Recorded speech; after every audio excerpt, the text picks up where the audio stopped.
See Tricia sitting there in front of the fireplace on this chilly winter day. How are you, Pat? You're muted. Great. How are you? I'm doing well. Fireplace feels good. Okay. I think they clogged all of the fireplaces here in this wooden building, old wooden building. They don't want us burning it down.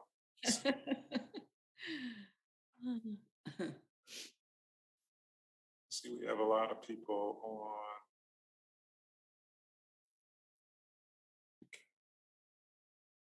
Let's see.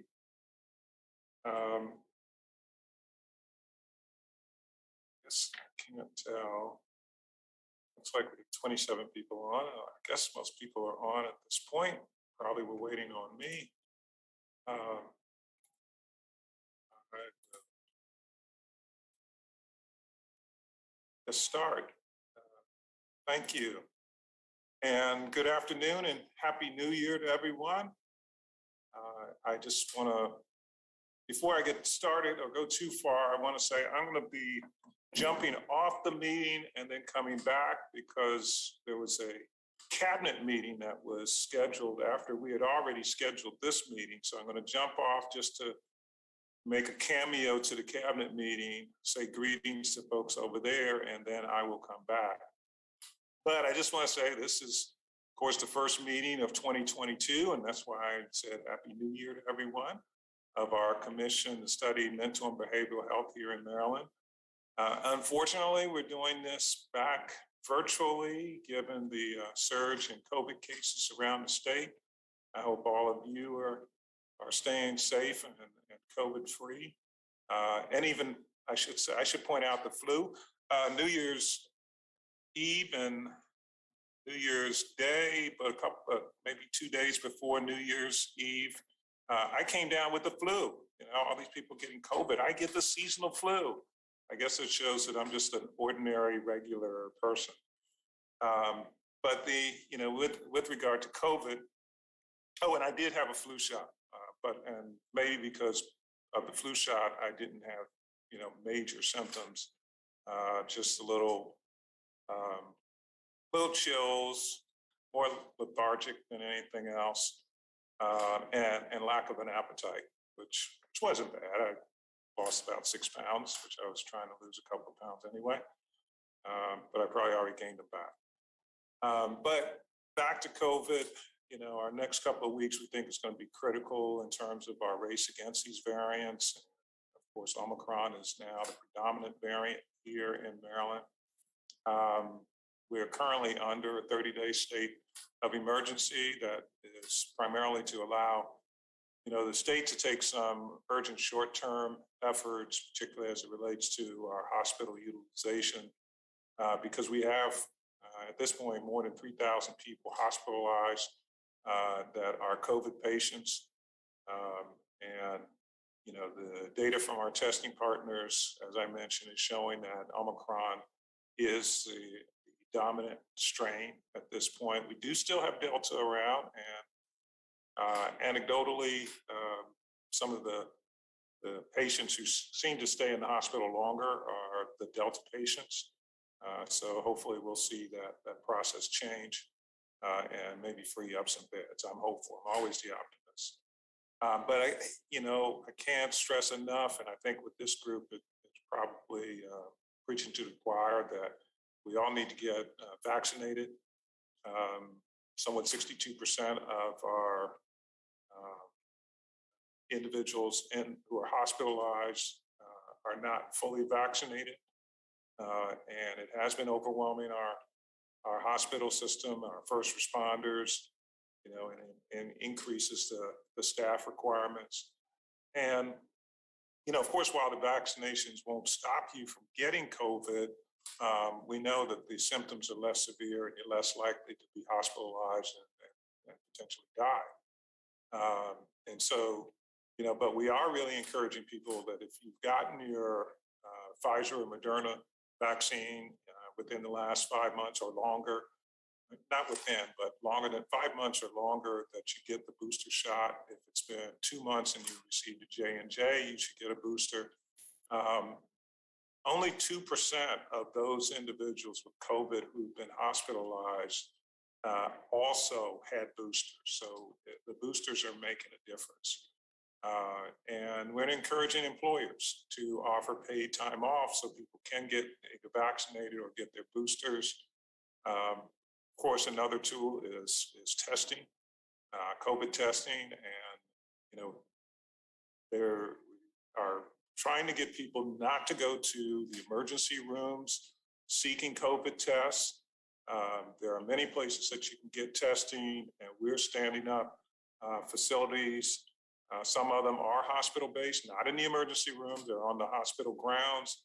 Others are near hospitals to accommodate this testing demand and not to have people going into the emergency room seeking to get the test. When people can go to our website, covidlink.maryland.gov, covidlink.maryland.gov, to find locations where their tests are being provided. We are in the process of trying to acquire as many as 500,000 rapid tests. Federal government, I know, is also in the process of providing that. And that would be in addition to the 1 million rapid tests that we already have been distributing to the local health departments, which have been offering those tests at various locations in the local areas, in some cases in libraries. And we've made $30 million available to the school system so that they can enhance their testing resources as trying to keep students in school. And in addition, we do still encourage people to use masks where they cannot socially distance. And we just want everyone to continue to work together as we, move forward and keep Maryland strong. As you know, and we've talked about this, the COVID pandemic has sparked many important conversations for our commission and highlighted the urgency of the work at both the state and local levels. Before the New Year's, of course, we finalized the 2021, say 2022, but the 2021 Mental and Behavioral Health Commission annual report. It is available on the website. The annual report makes some recommendations focusing on emergency actions taken by the governor and the administration to address the challenges that the pandemic has brought and to continue to improve, the mental and behavioral health services. During the 2021 legislative session, the General Assembly passed and the governor signed into law the Preserve Telehealth Act of 2021, which echoes legislation introduced by our administration to expand access to telehealth options for Maryland. Through fiscal 2023, we didn't think it needed to have that sunset provision, but that's, negotiation sausage making that goes on. And that's done really to allow the Maryland Healthcare Commission to conduct a survey in terms of, any challenges associated with telehealth services. I don't think that they are, but we'll see. We'll work with them. We also passed the Interstate Licensed Professional Counselors Compact legislation, which again was sponsored. We sponsored that to add Maryland to the International Compact to increase access for counselors and therapy services for Marylanders. One of the challenges with that, the compact doesn't come into effect until we have 10 states signing on. Right now, there are 2, us and Georgia. We're in the process now of drafting letters to go out to some of my fellow lieutenant governors that are in our adjoining states, Pennsylvania, Delaware, Virginia. We'll send it to the lieutenant governor-elect down there. I think she's sworn in Saturday. West Virginia. And even though they're not connected, I was going to add North Carolina as well. Now, I wonder, and I think we said states, but I wonder if the District of Columbia counts. It is an independent jurisdiction, so we should reach out to, I think Barbara Bazaron is the health commissioner down there. So we'll reach out to the city as well in terms of signing on to this compact to make sure it's implemented. Also, we look to further develop the Maryland Behavioral Health and Public Safety Center of Excellence, which is based on recommendations out of this commission and legislation that Senator Hester put through and the governor signed. And that center will serve as a statewide clearinghouse for behavioral health related treatment and diversion programs. They're going to develop a strategic plan to increase treatment and reduce detentions of individuals with behavioral health disorders, as well as provide technical support to the local jurisdictions as they develop behavioral health support systems for folks involved in the criminal justice system. The annual report provides detailed updates on previous recommendations, as well as introducing 2 additional ones. And that's to standardize and formalize the reports on mental health parity, non-quantitative treatment limitations, and improve access to for Maryland's youth as well as families to some vital information. So I encourage anyone interested in learning more about what the commission does, take a look at our 21 report. I'd like to thank every member of the commission and subcommittees for all the hard work tackling these issues that are being faced by Marylanders. I greatly appreciate your commitment to increasing access to much needed mental and behavioral health services in our state that really improve the health and safety and quality life of here for all Marylanders. Now, as we transition to the formal agenda, as I mentioned before, I'm going to have to step out for a minute to just catch up with the cabinet meeting that is taking place at the same time, but I will come back. My Chief of Staff, Mark Nugent, is going to take you all from here, and I will sign back on in a few minutes. So with that, thank you all very much. I'll be back. Mark? Thank you. Thank you, sir. I've got it. Thank you, sir. Thank you, everyone, for being here. My name is Mark Nugent. I'll be your substitute teacher for the moment. So I'm going to take a quick roll. When I call your name, just please introduce yourself and what organization you're from. We'll start off with Senator Eckert. Thank you very much, Senator Eckert from the Middle Eastern Shore, and I represent Senate. Thank you. Thank you. Happy New Year. Happy New Year to you, ma'am. Senator Hester. Hey, Mark. Senator Hester couldn't be on today, but this is Brandon Engel, her Chief of Staff, and I'm here on her behalf. Thank you, Brandon. We'll go with Delegate Kelly. Nope. Okay. We'll go with Delegate Lewis Young. I see you there. Thank you. Good afternoon. Delegate Karen Lewis Young, representing Frederick County and the Health and Government Operations Committee. Thank you, Delegate. We'll move on to Richard Abbott. Good afternoon. I'm here, Richard Abbott, representing the Maryland Judiciary. Thank you, Richard. We'll go to Tricia Roddy. Good afternoon, Mark. Tricia Roddy, Deputy Medicaid Director for the state of Maryland. Thank you, Tricia. Go with Dr. Jones. Good afternoon, Dr. Leah Jones, Deputy Secretary for the Behavioral Health Administration. Happy New Year. Happy New Year to you too, Dr. Jones. We'll go with Colonel Butler. Good afternoon, everyone. Lieutenant Colonel Roland Butler, Chief of the Field Operations Bureau for the Maryland State Police, on behalf of Superintendent Colonel Woodrow Jones. All right, thank you. Thank you, Colonel. We'll go with Linda Beneski. Happy New Year, everybody. It's Dr. Linda Beneski. I'm the Director of Mental Health, representing the Department of Public Safety and Correctional Services. Thank you, Dr. Vineski. We'll go to Assistant Deputy Tiffany Rexroad. Good afternoon, Tiffany Rexroad with the Maryland Department of Human Services. Thank you, Tiffany. We'll go with moving on to Mary, and I'm forgive me if I mispronounce it, Mary Quay from. Yes, yes, you got it, Mary Quay. Quay, thank you. I am the Chief of Life and Health Complaints at the Maryland Insurance Administration, and I am here on behalf of Commissioner Brain. Thank you so much, Mary. And then we'll move on to Marianne Gibson. Good afternoon, everyone. I'm Marianne Gibson, Deputy Director of the Opioid Operational Command Center, and I'm here on behalf of Robin Rutherford. Thanks, Marianne.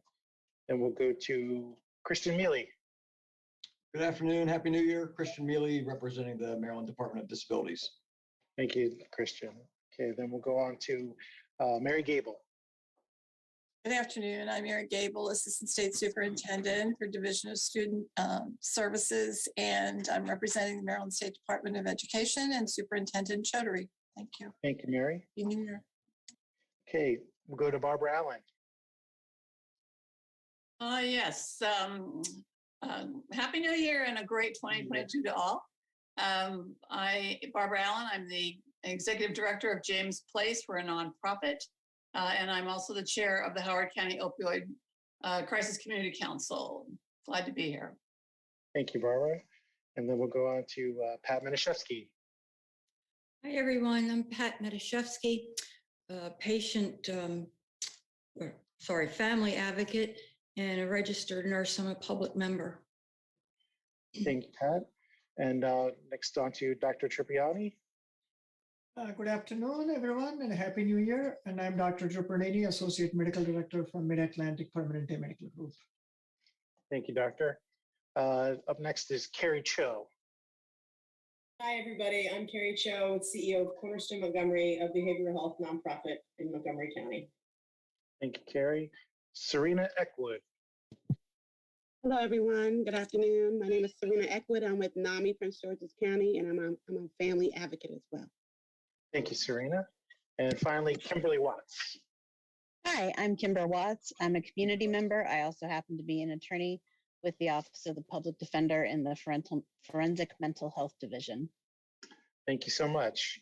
All right, that'll do for the attendance. And now the commission will take a vote to approve the minutes from the November 9th meeting. You have a motion to approve? A second? All approve? And aye? See everyone waving? So thank you. Minutes are approved. Next, we will hear the subcommittee updates, and we will start with the Crisis Systems Advisory Workgroup. Good evening. So I'm Leah Jones, Deputy Secretary for Behavioral Health Administration, doing the Maryland Crisis System Workgroup update. The workgroup continues to move forward with our numerous stakeholders. FYI, in fiscal year 2022, the Behavioral Health Administration was awarded over $22 million in federal funding for crisis system expansion. And with this funding, we released 3 notice of funding availability announcements, and we're working to expand the crisis system in 4 areas. Number 1, development of an urgent care center in a rural/underserved jurisdiction. We have roughly $1.4 million of funding available, and proposals were due on January the 7th, so reviewing that now.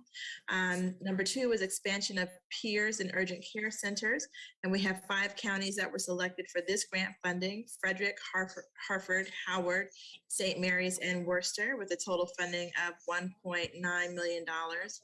The launch of the Care Traffic Control System platform aligned with the Greater Baltimore Regional Integrated Crisis System Pilot, or GBRICS pilot. The funding that was available was $805,000. The proposals were due back January 7th, and so those are under review. And lastly, expansion towards statewide availability of mobile response stabilization services for children and families. The Behavioral Health Administration with MDH operations is working to develop regional crisis centers across Maryland as identified in the 2021 facilities master plan, BHA is partnering with Western and Southern Maryland counties to develop urgent care centers, which will serve as regional comprehensive crisis center hubs. Ideally, a regional comprehensive crisis center hub will include a 24/7 urgent care walk-in center, 23-hour stabilization beds, will have the capacity to accept emergency petitions, initiate pharmacologic medications or psychopharmacologic medications, withdrawal management capabilities for all substances, along with the initiation of medications for the treatment of opioid use disorder, so true treatment on demand, integrating peers, and have the capacity for warm handoff to short-term stabilization services or traditional community outpatient resources when necessary. MDH has created and also as a part of our larger work with regards to the bed registry and referral system, MDH has created a project charter and hired a project manager to lead the bed registry and referral system development. A pilot program to expedite behavioral health cases out of emergency departments has been or is currently under development. And we are finalizing which hospitals and local partners will participate. Predominantly, we're going to be working through the local behavioral health authorities. We're currently assessing if there's an existing publicly available directory that can be effectively used in the registry referral system, which is a required mandate of the legislation. The 5 subcommittee updates include for the Best Practices and Standardization Subcommittee, who is focused on developing statewide standards.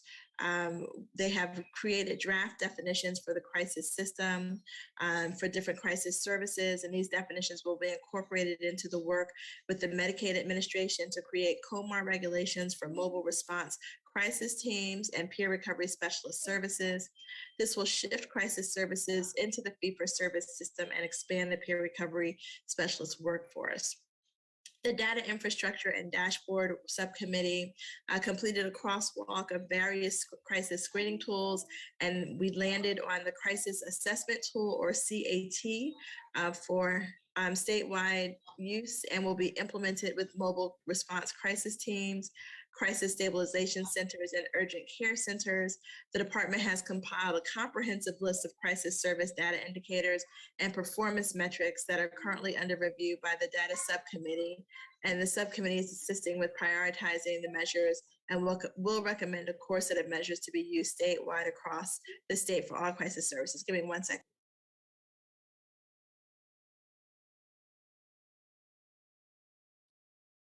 Thank you. The Financial Stability and Sustainability Subcommittee, in September of 2021, the Centers for Medicare and Medicaid Services awarded Maryland $800,000 towards the development or support of the work that we're doing to create the crisis system for the state of Maryland. We're working closely with the Maryland Medicaid administration to prepare a state plan amendment for crisis services.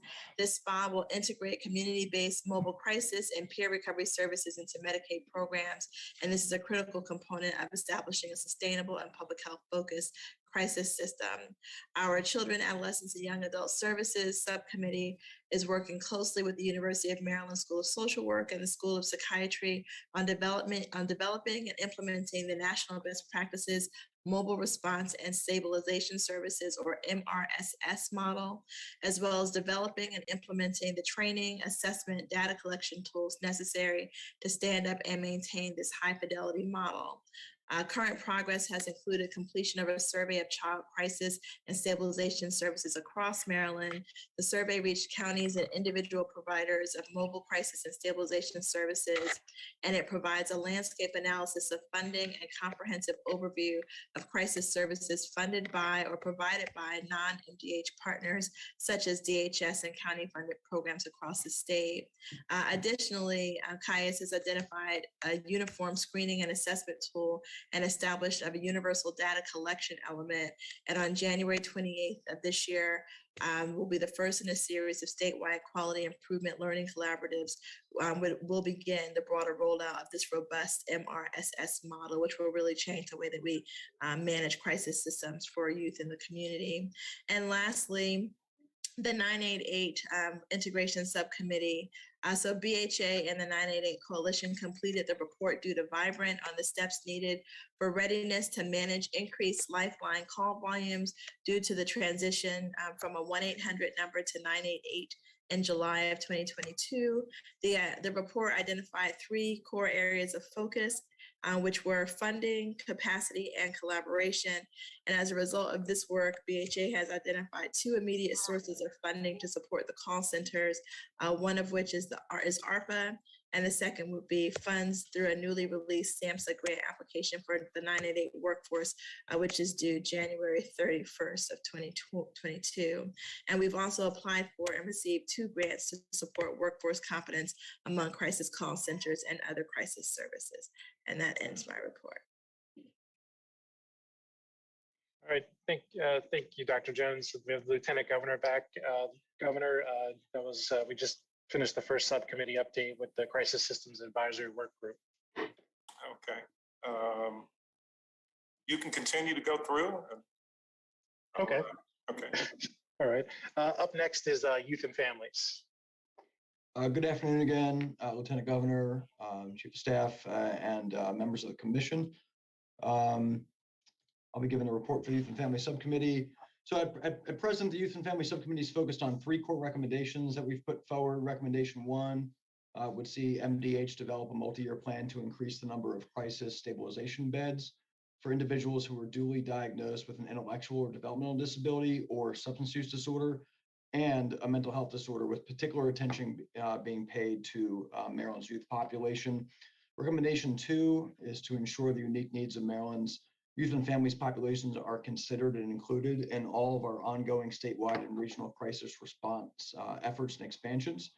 And recommendation 3 focuses on improving access for Maryland's youth and families to vital information on the mental health and substance use disorder websites managed by the state, and seeks to expand community outreach and education in 3 ways. 1 is by the use of clear, concise language and infographics. 2 is by ensuring accessibility of electronically based information in conformity with all state and federal law. And 3 is the production of short community-focused videos regarding the resources and services available for youth and families living with mental and behavioral health challenges. The Youth and Families Subcommittee, we last met on November the 8th, just prior to our most recent submission of our goals and objectives, which helped to inform the recently released annual report. A resource on protecting youth mental health from the U.S. Surgeon General's advisory was recently shared with our subcommittee members on December 17th. And the subcommittee submitted its 2021 report and recommendations on the 21st of December. Since that submission, however, we decided as a subcommittee to move the cadence of the Youth and Family Subcommittee meetings to the 2nd Monday of the month to fall between our full commission meetings. And our next meeting is scheduled for February 14th from 1 to 3. So hopefully not everybody has Valentine's Day plans, and that it'll be focused on our work here at the Youth and Family Subcommittee. Thank you, Christian. Okay, we'll move on to financing and funding. Thanks, Mark, and good afternoon, Lieutenant Governor and other members of the Commission. There's 2 parts to our update. I'm going to be getting the Medicaid update, and then Mary Quay from MIA will give the MIA portion. So just real quickly, the Finance Subcommittee last met January 6th. The next meeting is scheduled for March 7th at 3 p.m. At our last meeting, we on the Medicaid side, we touched upon 3 areas. The first area is we talked about the system of care integration and optimization work group. There wasn't much to report, unfortunately, because of this security incident. We had to cancel our December meeting, but we are scheduled to meet again February 4th at 1 p.m. And just to remind everyone, the discussion for the next meeting is to really focus on selecting a a couple of different projects to improve the system of care between the behavioral health administration and services with our Medicaid managed care organizations. Some of the potential projects include collaborative care, working on a collaborative care model, and billing barriers for co-occurring conditions. Secondly, we talked about the IND waiver that was just approved by CMS, and I'm going to be giving a presentation on that in a short while, so I'll hold off on giving any updates about that. And then lastly, we talked about our progress with the American Rescue Plan reinvestment spending. So if you remember Medicaid expenditures, we get an enhanced match during a certain period of time between April 1st of 2021 and March 31st of 2022. For these, for a certain set of services, we get an additional 10% federal matching rate from CMS. We cannot just move those additional federal dollars to the Medicaid budget. We actually have to reinvest those dollars back into the program.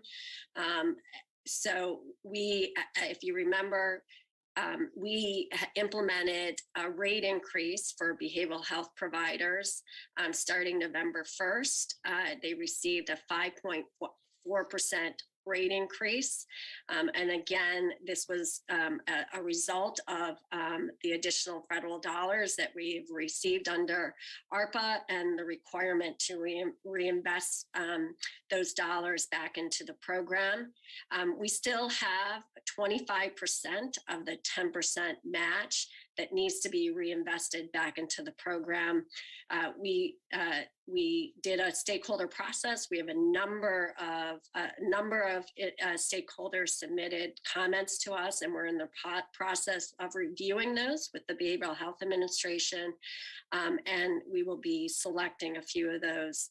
Again, all of this needs to be approved by CMS, so we have to submit spending plans of how we are reinvesting those dollars. And our next spending plan is due February 1st. I have said over and over that CMS is very delayed in meeting their timeframes for approval.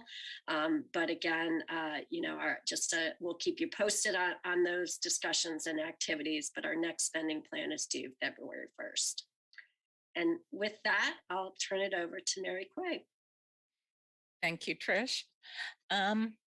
I'm going to give a brief update on what the Maryland Insurance Administration, the MIA, has been doing with regard to the private commercial market, particularly our mental health parity reporting regulations. Section 15144 of the insurance article passed a couple years ago, and it will require carriers to start filing reports showing their compliance with the Mental Health Parity and Addiction Equity Act for non-quantitative treatment limitations, such as provider reimbursement and credentialing standards, on March 1st, 2022. The MIA was charged with adopting uniform templates, definitions, and methodologies and regulations by December 31st, 2021. As we have mentioned at some of the prior commission meetings, the MIA has been holding public meetings and revising the draft regulations and supplements to report data to support the analysis by the carriers. And we've had a lot of feedback from stakeholders on this. The formally proposed regulations were published for final action in the Maryland Register on December 17th and are now final. As a supplement to the required templates for the information outlined in 15144, we also posted data templates for carriers to submit additional data in a uniform format. And we posted these revised data template reporting forms and instructions on our website on December 22nd. For some context, when A mental health parity analysis is performed to determine non-quantitative treatment limitations and to determine whether they're applied to mental health and substance use disorder and medical surgical benefits. There are two phases to the analysis. First, we examine all the written policies and procedures to make sure they're applied comparably. This is called an as-written analysis. Then, in the second phase of the analysis, we look at how limitations are applied in operation. We at the MIA feel very strongly that the data supplements we developed are critical to completing the in-operation analysis. Consumer advocates have been very supportive of these supplements, but the insurance industry has been opposed to the MIA requiring any type of specific data points that have to be reported. After considering the comments received from stakeholders, we reconsidered whether all of the data originally requested would be useful and reduced the request for data to that which we considered most useful to show whether further investigation of possible violations would be necessary. We have set the due date for the data supplement reports as April 1st, 2022. And all of this information is available on our website, all of the templates and instructions. We are also continuing our review of network adequacy regulations and considering revisions to the current regs. How to account for telehealth services has been a major point of discussion and the one we have been focusing on most recently. Thank you. Can I go back to the parity investigations? In terms of the data that you are requesting, you've reduced the amount of data that you're, I guess, data areas. How many were you requesting previously and how many are you requesting now? So there are 4 reports, and we have reduced some of what is in each report. And for example, one of the data points that we were requesting was a breakdown of utilization review decisions by age categories. And we have decided that the age categories will not be as useful as the general data. Yeah, I can see that. Okay. Now, in terms of your, I would imagine you've done some investigations at this point based on complaints that come in. Yes.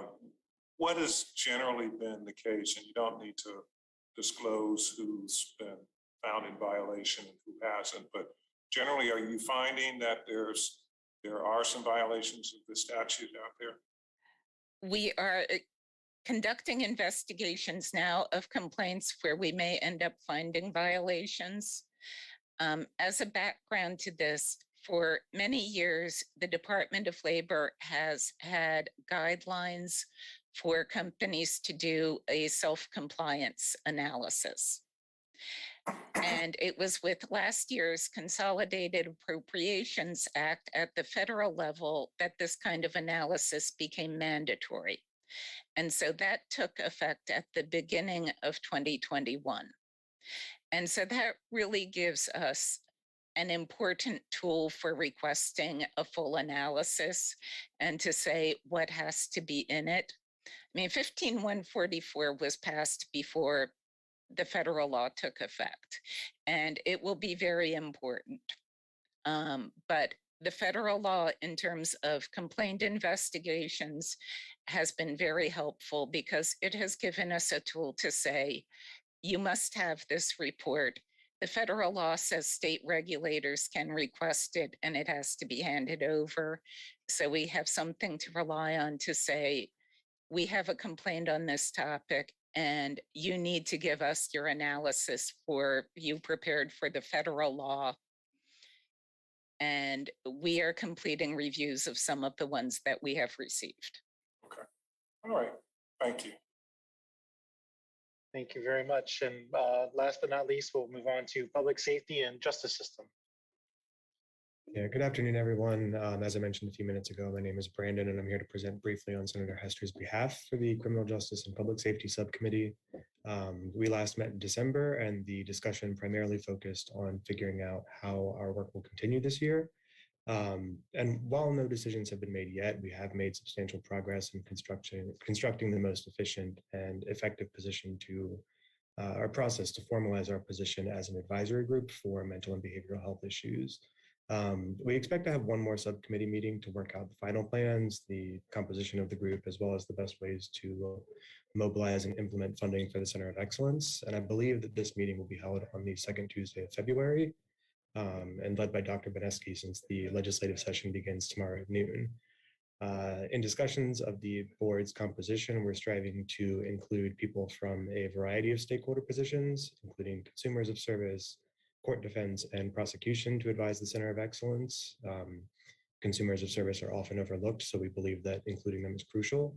And we also want to include a peer recovery specialist because their knowledge and experience will be a vital contribution. In addition to this, we want to remind everyone that the Center of Excellence is hiring new people to craft and implement their strategic mission. They've recently hired Tammy Holt, and the remaining positions should be filled soon. We've also discussed potential legislation that might be needed in order to ensure that the center is able to act on its goals. Per the recommendations that we submitted, we would like to fully fund the Center of Excellence and formalize the statewide planning body to address the unique needs of individuals suffering from mental or behavioral health issues during their involvement with the criminal justice system. We also are continuing to plan our research into local criminal justice systems as well as workforce development initiatives. And that's all I have to report for today. So thank you, everyone, and I'll hand it back to Mark and the Lieutenant Governor. Thank you so much, Brandon. And sir, that concludes the subcommittee updates. I turn it back over to you for the rest of the balance of the meeting, sir. Thank you, Mark. And thanks everyone for their patience with me having to hop on and hop off. Dr. Beneski is on the line today. I think I saw her name pop up. Yes, sir. Oh, okay. I have a question for you. And Mark and I were talking about this, and I don't mind asking in front of the full committee. We were just talking a little bit about, when a person is ready for parole or probation, they go through the parole probation commission, and the parole commission makes a decision. I know there's new legislation that takes the governor out of the process, but does the parole commission have access to, if they were diagnosed at some point during their incarceration with a behavioral health issue, be it substance use disorder or a mental health disorder, does the commission have access to that information? I'm not sure if they have access to our medical records, but I know the aftercare plan, so they're not going to be paroled without a plan. Okay. And so reentry and release planning would be filling that out. So they would know that they ended up with some type of treatment, and that could be a condition of their parole. Okay, so it can be a condition that they have to do outpatient treatment, similar to the assisted outpatient treatment program of some sort, that they have to, other than going to a court, that they, to meet their parole, they have to take certain steps or do certain things. Right. And it's difficult for that to be a parole or we have mental health court in Baltimore. Right. And they're court ordered to go and they get violated and they come back in. The same thing happens with the drug courts too. Yeah, the drug courts and parole. So the outpatient or from what I understand for the treatment, there's a little bit more flexibility where they can do medication over objection. Dr. Jones, I'm not sure. I mean, is that true for the AOTs? Or is that only hospital based? Because the thing is once our guys get out, they're homeless, they'll become homeless and they stop using their meds. Yeah, there's no mechanism to force people to take medication in the community. Okay. Yeah. Okay. So And even the assisted outpatient treatment program that we have, or outpatient civil commitment process that we have, the idea is to try to engage people in compliance or adherence to an identified treatment plan. And it's, it's very small numbers, but most people actually end up doing fairly well, even if they're not taking medications, but utilizing other services and supports that are helpful to keep them safe in the community. Yeah, I just think that would benefit our population. I mean, I know the peer supports are huge with AOT, and I think somehow bridging the peer supports into our population that's getting released. Yeah. And I think when you look at people who are released from the forensic hospitals, though, that's a different situation, right? So if you have someone who, as a condition of their mental health court condition of release, says that they have to be on medications, if they decompensate or are unstable in the community because they're not taking medications, then they get taken back to the hospital so they can be put back on their medications, but their outpatient provider would not be responsible for forcing them to take a medication. Right. Yeah, we just had 2 hospital warrants come back in. So yeah, okay. Does that answer your question, sir? Yes, and it confused me more, but yes. But it sounds like, and you touched on another area, and that is the whole housing question, which we've talked a little bit about, that, it's still an issue. And I know Trish received an email from me when I was asking about what does Medicaid pay for? Do they pay for housing, which they don't. And Trish, correct me, they don't necessarily pay for housing, but if it's part of a treatment program, they pay for that. Did I explain it? Yeah, so essentially Medicaid is prohibited from paying room and board for the services that we do cover under the clinical portion that we do cover under Medicaid. We, on the substance use residential side, we pay the clinical portion of it, and then we pay the Behavioral Health Administration pays the room and board portion with state-only dollars. Okay. So that's how it works. So Medicaid, you pay Medicaid for the clinical side, and the state with general fund dollars pays for the inpatient care, the housing. Residential. Residential. Okay. Yep. All right. Now, and is that mainly for a person that's at a more severe level? I know Tricia had sent me these codes, but I don't remember what it was, something number level of care. Or can it be a person who has come out of inpatient, but they're still doing kind of outpatient treatment at another facility? Yeah, if someone's come out of residential and they're stepping down, yes. Yes, step down, I guess. Right. Yeah, we have recovery housing.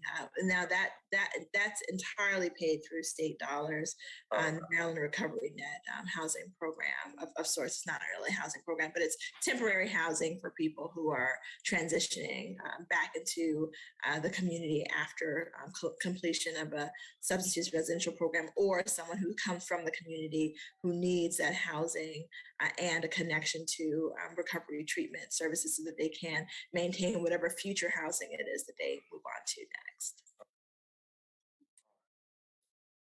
I know it's off the topic of our presentations, but it does set up a presentation that is going to come from Tricia. Roddy is going to talk about the IMD waiver. So I don't know if this would relate at all, but I'm going to turn it over to her for her presentation. Lieutenant Governor, can I jump in for a second? Oh, yes. Yeah. So I want to go back on the recovery housing. But there is a program obviously under BHA for paying some amount of coverage for recovery housing. It's not much in the bigger term of all the number of people who need recovery housing. I would love to see this expanded, to say the least. So I just had to put my 2 cents in there on recovery housing needs. Yeah, then before going to Trish on the recovery housing, one of the issues seems to be also is, you know, the locals sometimes don't quite understand recovery housing. They think of it as, you know, halfway houses, or they think of it as methadone clinics. And so sometimes the community can be a stick in the mud when it comes to those types of things. But I guess, you know, that's a separate issue from the funding aspect, that the people who are, you know, they don't have the resources to be able to, you know, pay for, you know, a private facility or facilities that may take them away from the community, but could use that support and really can't go back home, in a sense. They can't go back to where they were, at least not right now, until they're really ready to face those challenges that they dealt with before. Well, it's certainly true that NIMBY is alive and well when it comes to recovery housing, and yet housing is expanding. And as far as the numbers go and support of housing, and there's a program currently under I believe it's BHA, in combination with the Housing Authority for purchase of a couple of or several recovery houses in the state of Maryland. So I'm very excited about that, because those are outright purchases and not a lease rent situation, which puts a little bit different orientation on the folks running the program. However, housing is expanding, and it's needed, expanded need. It's there. What's the private group? And I went to their convention just recently that does. We went to Oxford House. Oxford House. Yeah. Oxford House, right. Right. Okay. I mean, they seem to be doing well. And I know they have some houses in Maryland. Barbara, what's your opinion? Okay, so I work with Oxford House in Maryland, Virginia, and West Virginia. And Maryland needs some more support from the Oxford House organization, from my opinion. I've been working with them for probably 10 years. I think their program is very, very sound as it goes. Management overhead could be a little bit more in Maryland. I really am impressed and work very closely with that organization in Virginia and in West Virginia. So it varies. So don't get me started on Oxford House. We talked too long. And, okay. We've run out I'll of time. talk to you separately on that. I mean, in terms of what we can do, you know, you said they could do, I guess, a little better here in Maryland. Yeah. And I know I visited a couple of their houses here in Maryland, in Montgomery County in particular, and went to their convention. And, you know, the residents are very excited about it. One side comment, they may have, you know, come off of certain type of substances, but a lot of them smoke cigarettes. I'll say that much. During the break period, it was like this big cloud of smoke when you went outside. But I guess I can't criticize it too much on that. Okay, I'm sorry, Trish. No worries. Please have at it. It's all yours. Let me just make sure you can see my screen. Yes, we can. Terrific. So I know you all have heard me talk about this wonderful initiative a few times, but I will give you the start, the beginning of it, to now the approval from CMS, and the history on the psychiatric waiver for institutions of mental disease in Medicaid. So let me pull this up. So just to give you a sense of the time frame in which we sought this approval from CMS, we put the waiver application out for public comment on May 4th, and it went to Friday, June 4th. We did get comments on our waiver application, and we did make changes. Specifically, we got comments around the number of days that would be covered under Medicaid. We originally had asked for 2 non-consecutive 30-day stays. A number of advocates, including Evelyn Burton and others, asked us to change that and cover basically an average of a 30-day stay on the whole entire program. And so we did make that change to the application and submitted it to CMS. And they just recently approved our application. The terms and conditions are on CMS's website, so we're really excited. The terms of the waiver go out to 2026, the end of 2026. So again, it's for 5 years. So again, we are really excited about this recent approval, and in particular, the approval to receive Medicaid dollars for IMD services. So to give you a bit of history of the IMD program in Maryland, as I've always mentioned, this is really the approval of IMD waivers amongst Medicaid programs has really been a policy decision at CMS. So if you go back in history, Maryland had an IMD waiver going back to 1997 through 2008. But after 2008, CMS changed its policy around these types of waivers and asked us to phase it out. So we were required to phase it out. And then the federal government passed federal legislation that included a provision or program in the federal statute that funded what was called a Medicaid emergency psychiatric demonstration. Maryland applied for that demonstration. We were awarded that the demonstration, and it lasted between 2012 and 2015. After which, again, CMS changed its policy and decided not to renew that demonstration. Maryland challenged CMS and said, well, hold on, we are going to still apply for a psychiatric IMD waiver. And so we submitted an application. They denied it. But at the same time, the policy at CMS had changed around substance use services. So they had encouraged us to change the waiver application and seek coverage for substance use services under in a residential setting. And so we did go ahead and do that. CMS did approve that provision. And so we were covering basically from 3.7 down to ASIM level of 3.1.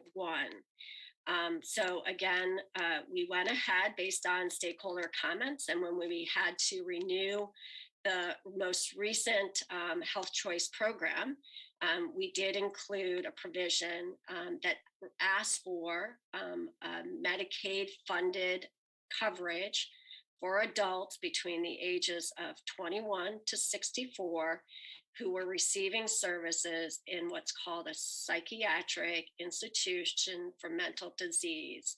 And again, that's generally, if you were thinking about that, would be an independent inpatient psychiatric facility like Shepherd Pratt. Our estimate was that we would serve around almost 4,000 people annually under that provision. And again, there is no limit to the number of discrete stays that an individual can have under the terms and condition. But on average, we cannot cover more than 30-day stays. So if we look at all of those individuals that we paid for throughout the year, on average, their length of stay can't be more than 30 days. And for any one stay, it can't be more than 60 days. So again, we got approval for those to fund those services. They have already been implemented, and so I'm really happy to say we are paying for those services right now today, and it right now, and again, the language goes out to the end of 2026. Again, as I mentioned, we had already received approval in 2016 for substance use residential treatment. And again, that was part of our application this time. And again, they have approved it. Interestingly enough, they don't have an absolute cap on any individual stay under the substance use coverage provision, like they do the psychiatric IMD provision. But we are, again, required to meet the test that on average, across the year, statewide, that the average length of stay has to be 30 days or less. So again, we are really excited about this program on the psychiatric IMD provision. I think in general, you can imagine what the goals would be. We're aiming to reduce utilization and length of stay in emergency departments, reduce preventable readmissions to acute care hospitals, improve availability of crisis stabilization services, improved access to community-based services, and also improved care coordination across the continuum of services. And I just kind of a real life circumstance that's happening right now. If you look at sort of what is happening with COVID and the hospitals and the surge that is overwhelming acute care hospitals, we no longer have to be concerned with how those individuals who need psychiatric services are being paid for. We can move them right away out of an acute care setting and acute general hospital and move them over to a psychiatric IMD service facility and not worry about whether or not we're going to get federal matching dollars on those services.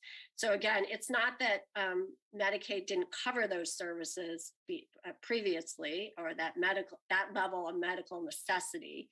It was just denied simply based on the facility in which was delivering those services. So now it's going to be transparent and individuals can move back and forth very easily and readily. So with that, I'm happy to take questions. Question on the 30-day length of stay, does that mean if a person needs longer that you have to kick them out for a day and bring them back in for a day, bring them back in for the time? No, it's a funky calculation. So on an average, so if you look at all the days that we pay and all the individuals that we're paying throughout the year, when you look at the average, and then you have to calculate the average length of stay, and as long as it meets 30 days or less, we get coverage of those services, and CMS will pay for it. So some people may have 90 days, some people may have 5 days, but on average, it has to be 30 days. Okay, so it's basically to discourage you from keeping people in inpatient care. And I think that's why you have an absolute limit on the psychiatric side for 60 days, because that's been some of the public policy discussion that CMS has been concerned about long-term institutionalization. And, there's many arguments that no, it wouldn't lead to that, but, there's always that point that continues to be raised, and that's probably the protection that they put in place.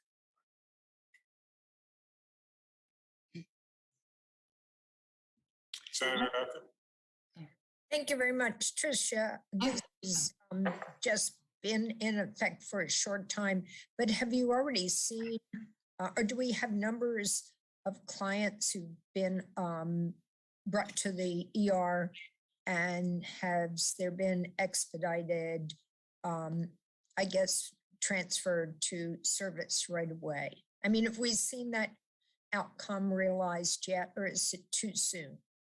You know, what I will say is it's happening. There's other issues happening with COVID right now that's making it even more complicated in terms of outbreaks and particularly at like Shepherd Pratt and so that's also confusing the issue.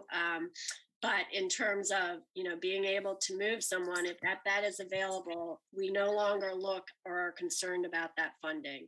We know that we'll get Medicaid funding both at Shepherd Pratt and Brookline, as well as, you know, if they stayed at University of Maryland. So, you know, we're sort of, that never plays into our decision now in terms of where to place people or how to transfer folks. Would that impact any adult 21 to 64? Let's say somebody who is developmentally disabled, had a seizure disorder in conjunction with serious and persistent mental illness. Does that mean they can get treated in a facility sooner? So I won't get calls from the families and ERs about somebody's been here too long because we haven't been able to get a bed. I will let Dr. Jones. I don't think this completely is the solution to the case that you just described. Okay. Yeah. That's correct. And that comes down to the specialty bed, you know. So right. Okay. Because we're limited with that. But I still think, you know, I mean, we've advocated for this, and minus COVID, we probably would have a little cleaner data and response to those outcomes, right? Yeah, this will make a large difference for the majority of patients who present to emergency departments who are not, don't have those special complications. Thank you.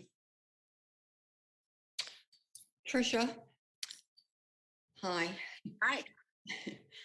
I think to follow kind of what the senator is saying, from a quality perspective, we have residential treatment and we have for mental illness and then for substance use. Do we have a capacity to be collecting any data on how many of these people, in reference to the IMD, have a co-occurring substance use and mental disorder? And does this fragment their treatment? You know, I guess from a clinical perspective, do we know what the competencies are in these areas? If somebody does have a co-occurring disorder, are they not treated simultaneously? Are they only treated one disorder at a time? I know that's a lot of things to ask, but I just keep thinking this is all really great, but you know, we have to have this continuum of care and being able to treat both disorders.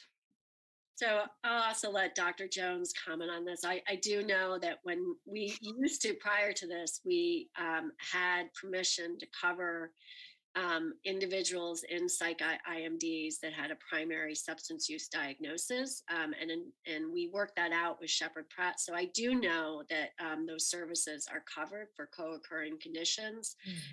But I'll let Dr. Jones from a clinical perspective talk. Let me just say something real fast.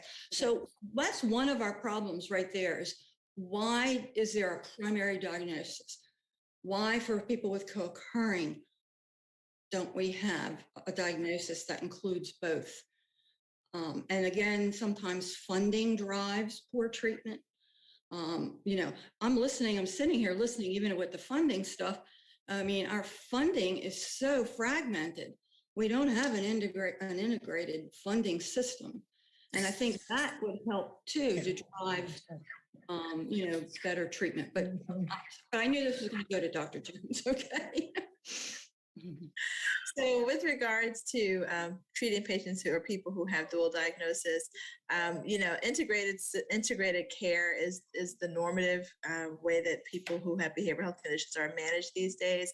It's not like 20 years ago where you said, okay, we're going to treat the substance use disorder first and then the mental health, or we're going to treat the mental health disorder first and then the substance use disorder.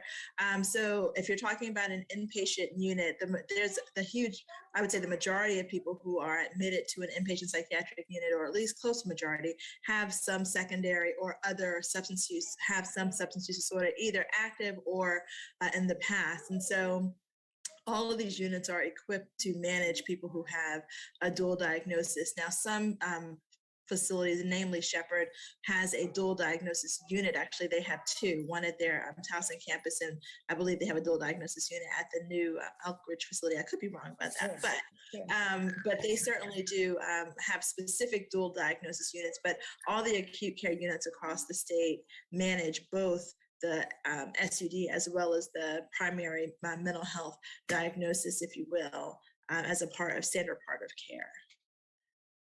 Does that answer your question? I hear you, but I'd like to know how we know that. How are we measuring that? How do we know that, I know we have supervisors and people oversee, but I'm not seeing it with families. I mean, I'm hearing people will go to get that treatment and they'll only treat one disorder and not the other, and then maybe refer them out. That is still happening. For folks on the inpatient? Well, even at some inpatient, yeah, like Shepherd, I know they use some evidence-based practices and scientifically validated instruments. I'm not sure that a lot of the other facilities do that. I really don't know. I don't have that. That's why I'm kind of asking. Right. I don't know, but So I would just, and I'm sorry for interrupting you, that, all these programs are, well, most of them, I'm sure, all of them are probably joint commission accredited. And so for joint commission accreditation, all patients who come into a hospital have to have identified treatment plans. Those treatment plans have to include all of the active problems that the person has, including their substance use disorder. And they are also responsible in their treatment planning to address all the issues that people have, not just their primary psychiatric condition. Now, what I will say from personal experience, where I think that hospitals have challenges with, is what they do with people when they're released from the hospital from a discharge planning perspective. They're not always as conscientious about making sure that the treatment plan is as robust as it needs to be, where you can have gaps in recommendations for aftercare follow-up, where someone's sent to the psychiatrist, but they're not sent to or recommended for substance use disorder follow-up or for maintenance of substance use disorder treatment. I do think that there are gaps and opportunities from that perspective.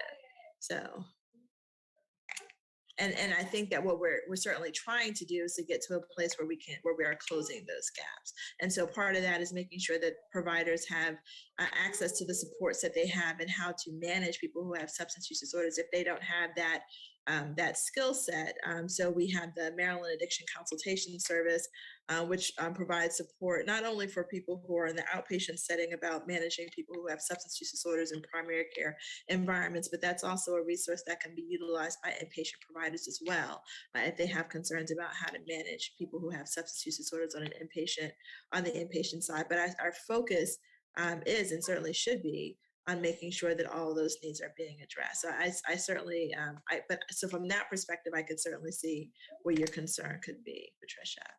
Do we have the ability to be able to, I guess, by using different data elements, or by what you're saying, where the care plan, the treatment plan is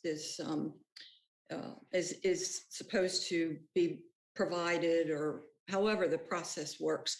Do we have a way that, if I were to ask right now, how many people in our facilities, in all of our facilities, whether it's inpatient, outpatient, have a co-occurring disorder?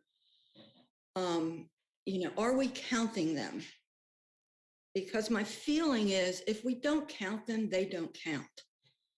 And so I'm just, I just can't get my arm. I don't have that sense. I wish I did. And I wish I've been struggling to find that information and I haven't been able to. So we can have this conversation another time, but I appreciate your answering what we're kind of got off the course here for the IMD. But And I'm happy to share with you numbers in terms of the individuals with co-occurring conditions. We do have those, and we do evaluations on them. So I'm happy to share those numbers with you. So you are collecting that information? Oh, absolutely, yes. Would you bring that back to the commission for us? Is that a possibility that we could all see that? Yep, I'll pull it together. I can't remember the last time we updated it, but I'll take a look at it. Mm-hmm. Thank you. Yeah, I just Carrie. Yeah, I just wanted to say one thing about all this, the co-occurring stuff. Cornerstone Montgomery, we do use the evidence-based practice ITCOD, or Integrated Treatment for Co-occurring Disorders. And prior to COVID, it's been a couple of years now, the state of Maryland and the University of Maryland and the state would come and do an assessment of us, a fidelity review, even though the state doesn't, whatever the word, recognize ITCOD as, it's not one of the evidence-based practices that they look at on a regular basis, but we were able to get fidelity reviews through the state, and they came and they did assess that we were, everything was that both disorders were being addressed and all our policies and procedures and everything. So there are ways that it is being looked at in particular programs. I mean, our program has been reviewed probably twice, and we actually were trying to schedule another review right when COVID started. So that is something that we've been able to access, which is a great resource that the state allowed us to use. And is something that I definitely want to do again. We just haven't been able to do it because of COVID. So I know that, and that's just our program. It's very small compared to all these other numbers in the state, but just so I know I'm sure there are other programs that are similar and do similar things, and there might be some data there too. But you requested that, right? Yes, we worked with, yes, and they were, So it's not consistent across this. No, because I don't think there are many programs using ITCOD. I think we're one of maybe 2 or 3. If they're in fact, I don't even know that the other ones are still doing it, but we certainly are. And so, yes, we did request a fidelity review, and we've been able to access that. Mm-hmm. And certainly when we're auditing different types of programs, we are indeed looking at that treatment planning and expecting that the various conditions are being addressed. For example, when we look at people who are in residential recovery, psychiatric residential recovery programs, we certainly expect that their substance use as well as the general medical conditions and actually the psychiatric conditions are all being addressed for that high level of care. Certainly for audits and charts even for our OTP programs, we expect that programs are screening people for mental health conditions and that they're referring people for behavioral health care, treatment, and services as well. So for the different types of programs as a part of the different audit tools, this sort of information is collected.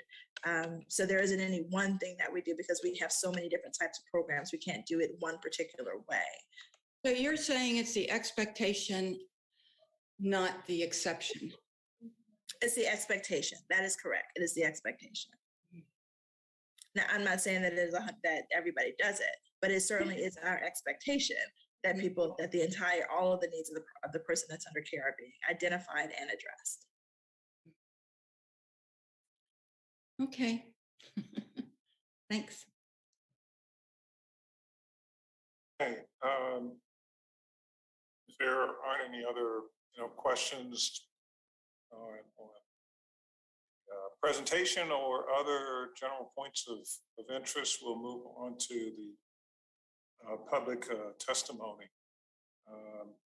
I did see a note from Marianne Thompson. I don't know, I think she's signed off. She's Deputy Warden, St. Mary's County Sheriff's Office, Maryland, St. Mary's County Detention and Rehabilitation Center.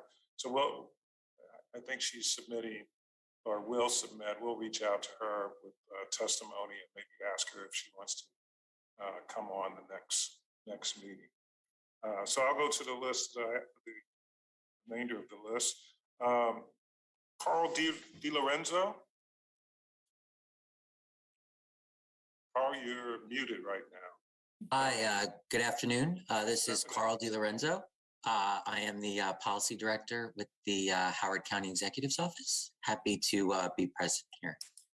Okay. Did you want to testify, make any comments? No testimony. Just here to listen and learn. Sorry about that. All right. Oh, okay. That's all right. Thank you, Carl. Welcome. Thank you.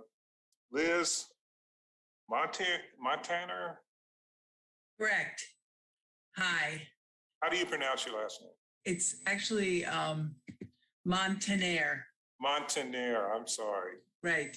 No problem. Need an accent mark in there. My father-in-law is from Barcelona, Spain. Oh, good. People think it's French, but it's not. Well, the Cantonese speak slightly different Spanish than the Madrid folks. So, okay. So I have some prepared remarks. I'm Liz Montaner, and I'm the mother of the 36-year-old son diagnosed with schizophrenia a number of years ago.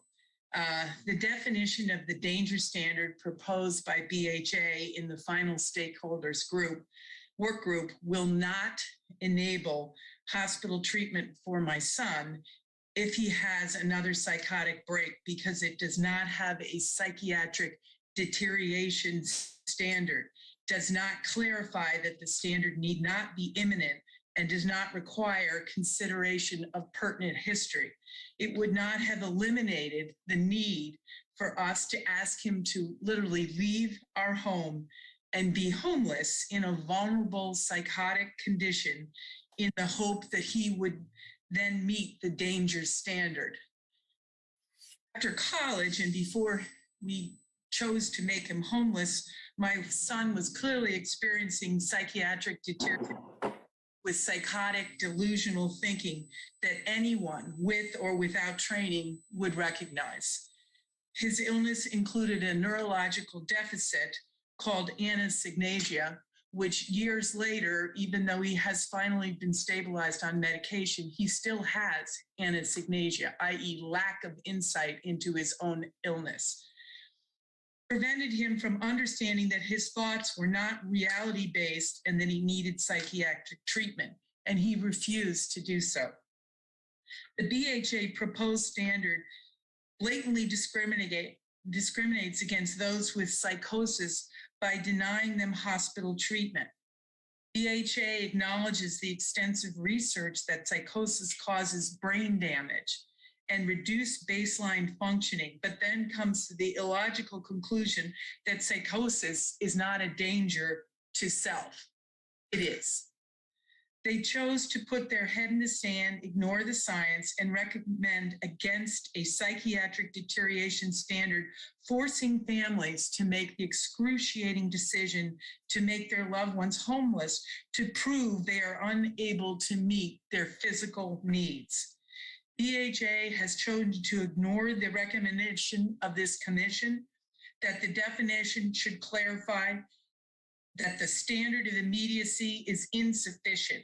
BHA apparently does not accept this and repeatedly mentions the need for, quote, imminent and immediate danger. Research shows that the earlier treatment starts, the better the long-term outcome. That was true for my own psychiatric emergency almost 40 years ago. I received psychiatric hospital treatment within days of my first psychotic break and have never had another mental health incident. Maryland's danger standard denied my son prompt treatment, and he will likely spend the rest of his life battling this horrendous illness. Lack of psychiatric deterioration standard and no clarity on imminent danger contributed to Maryland's shameful lowest ranking in the entire country. We're dead last. And this was by a study that was done and research done by the Treatment Advocacy Center. BHA has clearly shown they just don't care if our loved ones with psychosis are denied treatment and become homeless, incarcerated, or die. What about the commission? Your 2021 report makes no recommendation of your own on the danger standard.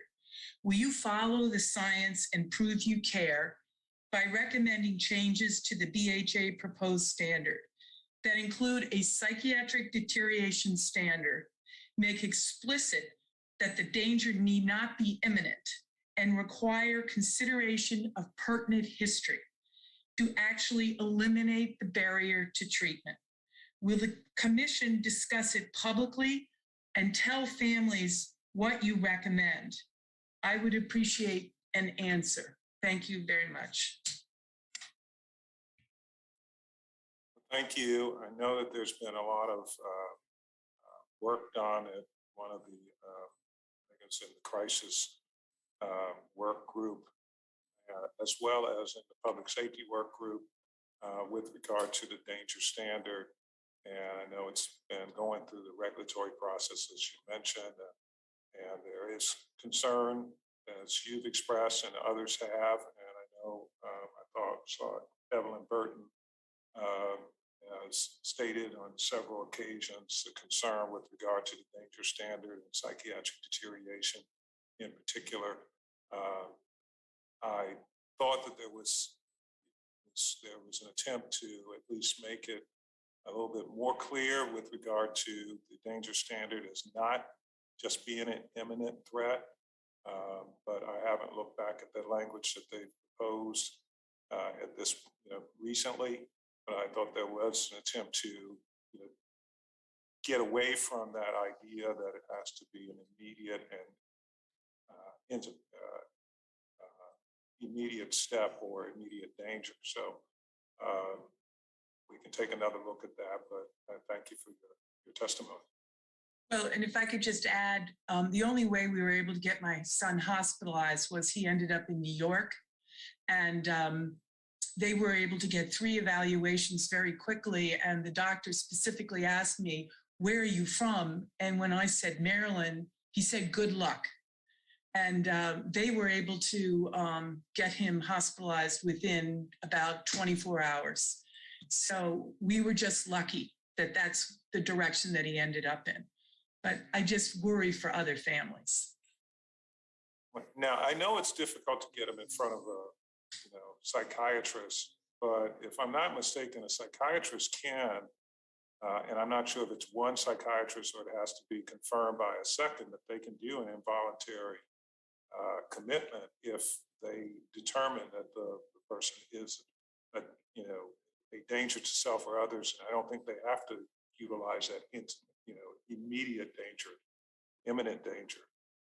Dr. Jones, I don't know if that's correct, my interpretation, but I thought that, a psychiatrist, you get them in front of a psychiatrist, like you, in your case in New York, they can commit them right then and there. Certainly, yes. If a psychiatrist, you have to have either 2 physicians or a physician and a licensed clinical provider that's with the new regulation, or a nurse practitioner can certify someone for inpatient hospitalization against their will. Yes. And I've actually seen that in the case up at GBMC, where they, a person that I knew that went into the hospital, but their family took them into the hospital, and they made the determination that the person needed to go inpatient, involuntary. Okay, well, thank you, Anne Seacott. Anne Seacott.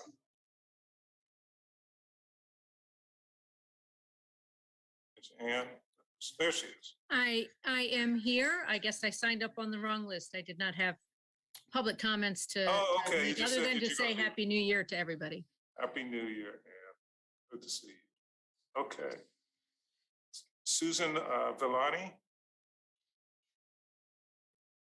Hello, everyone.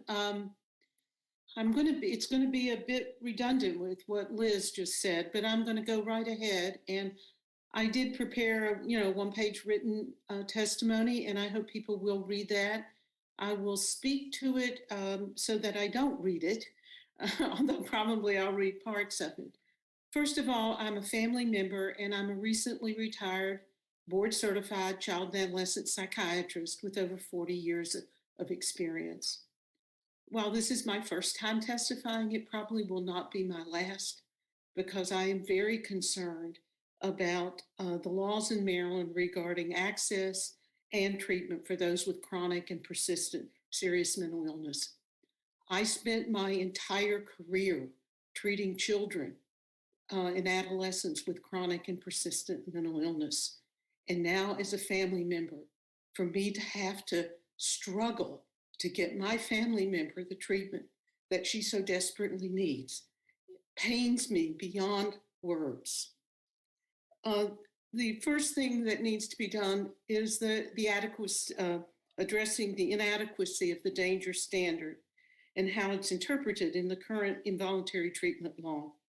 It is interpreted as imminent danger to self or others, as the law now stands, and it is unsound in terms of neuroscience, and it contributes to brain damage and functional deterioration because it doesn't allow for the treatment of psychosis. The danger standard needs to be defined to include psychiatric deterioration, resulting in the inability for one to care for oneself and the reasonable expectation that continued lack of treatment will result in self-harm, including psychiatric deterioration and harm to others. Both personal, medical, and psychiatric history needs to be looked at when people are in emergency rooms, which does not happen. They look only at what is in front of them and take a history from someone who is frankly often paranoid and unable to give a decent history. And then they make an assessment based on the danger is imminent.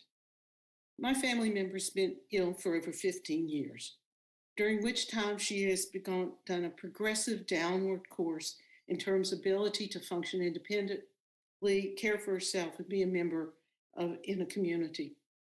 This is in spite of our seeking and getting treatment in the best settings the state has to offer. The settings and the professionals in them are limited in what they can provide for her due to the overly restrictive nature of Maryland's commitment laws, which do not take deterioration into account and instead focus on immediate danger. It doesn't matter if she's paranoid, not taking her medications, has no food in her apartment, does not know what day it is, or as occurred most recently, took an accidental overdose of her medication due to impulsivity and lack of awareness. She was still in a medical hospital, seen by a psychiatrist who said she did not meet commitment criteria, and released when she had this kind of overdose, and with parents who were very concerned about her.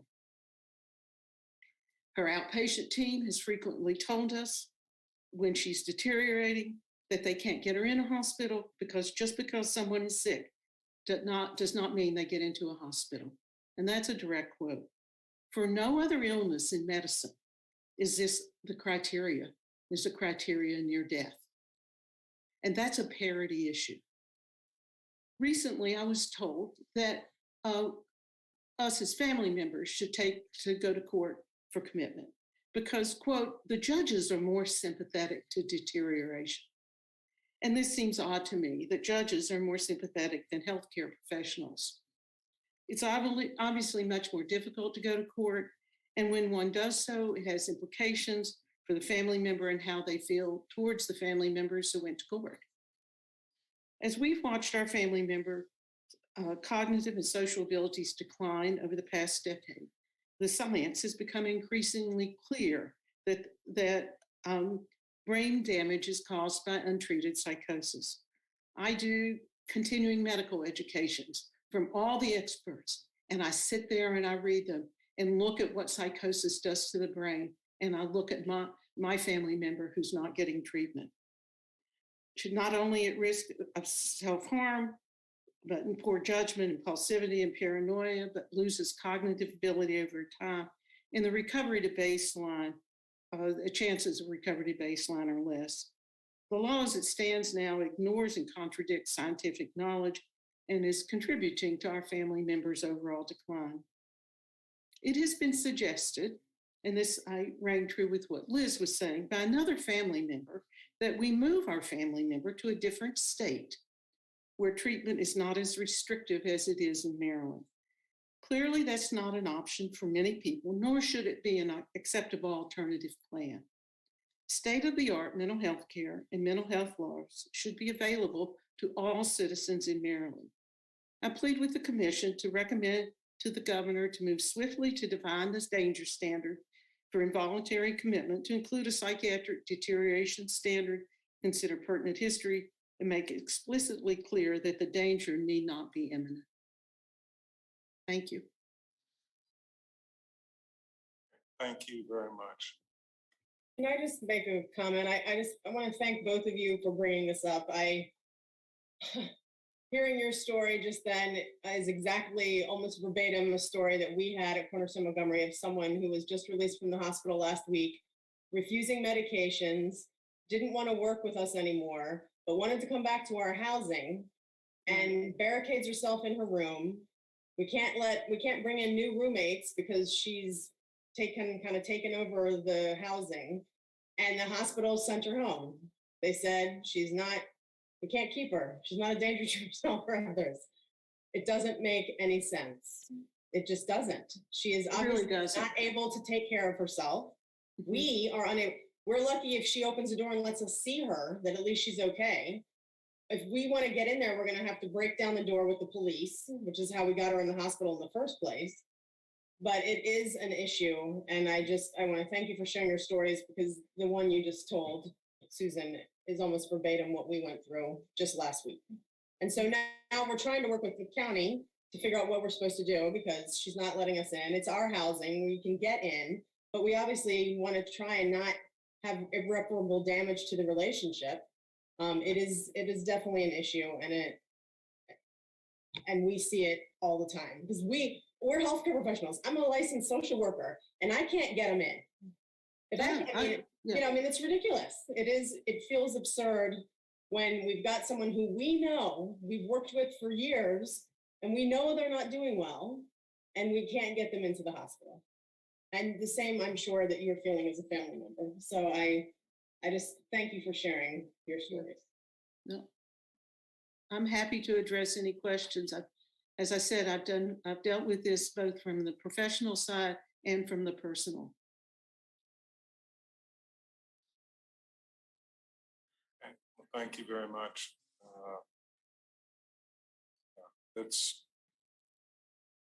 We could talk a lot about how the country's moved away from the institutionalization, and there's but it was kind of throwing the baby out with the bathwater, and we have situations where people can't care for themselves, and it's very difficult if they're an adult family member. I would like to just quickly comment about the parity issue and why we have limits on what it takes to treat mental health problems. I know we don't want institutionalization, but they don't do that for any medical illness. They take as long as they need and spend as much money as they have to. And there isn't we need an average length of stay of 30 days. I mean, there isn't. People get care for if they have a severe illness, if they have cancer. Right. I mean, we all know the stigma. If our family member had leukemia, people would have brought me casseroles. No, I mean, you're absolutely right. It is the poor sister of medical care. It's no question about it. It's that it is treated differently. Behavioral health is human health. So it's having worked on the administrative side in psychiatry, the first program I ever ran, which was many years ago in Boston, they closed because it was a day hospital for children, and they could put a dialysis unit in the space that made more money. So that it's a story that's in the recesses of my brain from a long time ago, but I think it still remains true.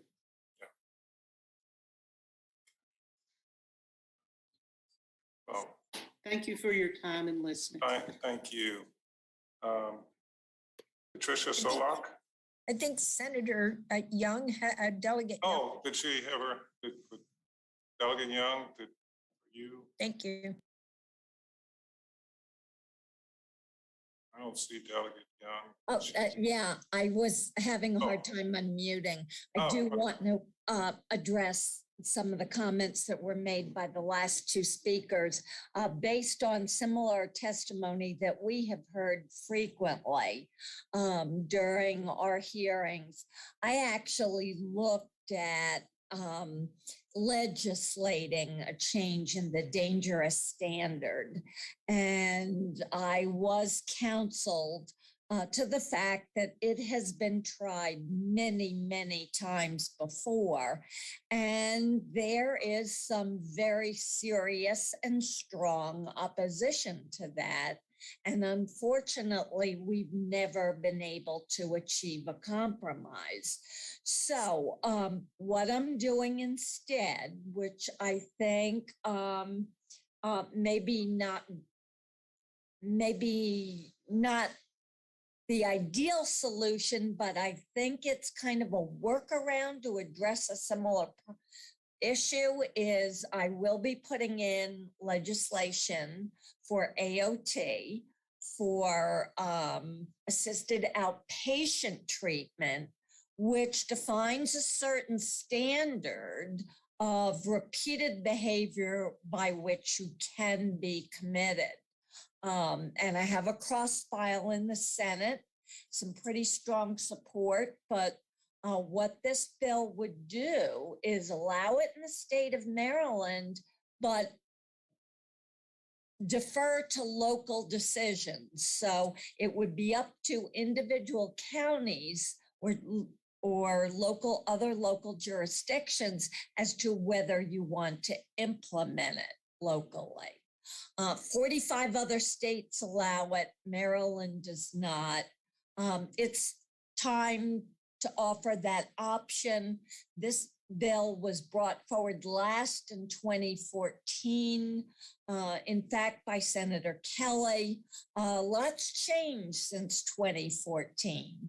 And I'm hoping that we look more seriously at it now, given the increase in mental illness challenges. Thank you. Thank you. And, we've voiced support, at least I have, for AOT. Now, I know there was legislation, an attempt last year to address the danger standard and to include psychiatric deterioration. It didn't go anywhere in the legislature. And I imagine there's going to be an attempt again this year, a bill similar. Hopefully, your bill will get through. You're giving the jurisdictions the authority to implement it. But I guess that's a compromise. Exactly. It's a compromise because you have to have state level authority, but you leave it up to the jurisdictions. And when we research best practices, what we found is that many of those 45 states, they're state authority, but nobody does it. So, you've got to have the cooperation of the local jurisdictions, or how do you implement the programs? Right. And I know that the Baltimore City pilot, which I think the health department has taken over that, the state health department has taken over that pilot, and is trying to, kind of improve some of the challenges and restrictions that were in place with the initial Baltimore City program to be able to get people deferred in or referred into it. So family members can actually refer individuals into that program and not have to just work through the doctors, which was a challenge. I think the Baltimore program's a bit different the outpatient civil commitment. I think that AOT takes outpatient civil commitment to the next level and tries to give commitment a bit more teeth that maybe OCC lacks. Okay, yeah. Dr. Teperani, I see you. Hi, Lieutenant Governor. Thank you for allowing me to speak. I would like to echo the sentiments expressed by Dr. Villani earlier and the several others who spoke. I really applaud Karen Young for your efforts to try to reintroduce the bill in a different way to try to get through the legislature. What I'm very surprised was the strong opposition by the legislature. I mean, I guess I don't know all the politics or what goes on in making a sausage. Maybe you can tell us a little bit about why there is such a strong opposition in the legislature with all the previous efforts, when there are other states, even including California, one of the largest states in the country, has laws similar to considering the deterioration and of the psychiatric condition to allow involuntary commitment as long as it is certified by a psychiatrist. My understanding is the conflict comes from those who feel that you shouldn't be taking away an individual's rights. You shouldn't be committing them without their permission and their willingness. Now, that may be a watered down version of it, but that's essentially it. And those of us who feel we should be going in a different direction say, we get that, but should somebody be living homeless and starving on the streets because they don't have the capacity to understand that they're ill and be willing to participate in treatment? So therein is a very layman's explanation of the argument.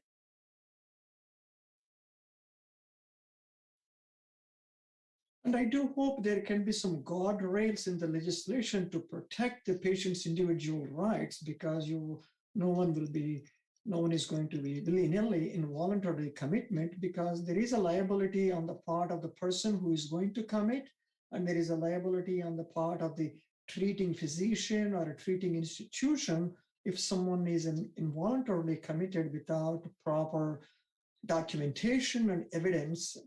I guess it is a long process, but I truly applaud you and thank you for all of your efforts in trying to find a different way through the AOT process. Senator Ecker. Thank you very much. If I might jump in, because I've tried outpatient commitment. We've done a number of things through the years. My understanding, it's not been in the recent 8 years or even 10 years, but throughout the years, there's been resistance to the outpatient commitment, civil commitment, because it would require more resources than we already have. We have a shortage of psychiatrists. We can't even open a unit on the Eastern Shore because of a lack of psychiatric coverage. So, it's in some ways it's a chicken or an egg and then you get into the position, you have to, by law, deliver the service once it's mandated or it's put in law. And then that becomes in and of itself another issue. And I find it really frustrating because right now with the pandemic, we have less clinicians than we did before. And that's an ongoing issue. How do we grow a workforce then to be able to put the system in place to be able to provide those kinds of services?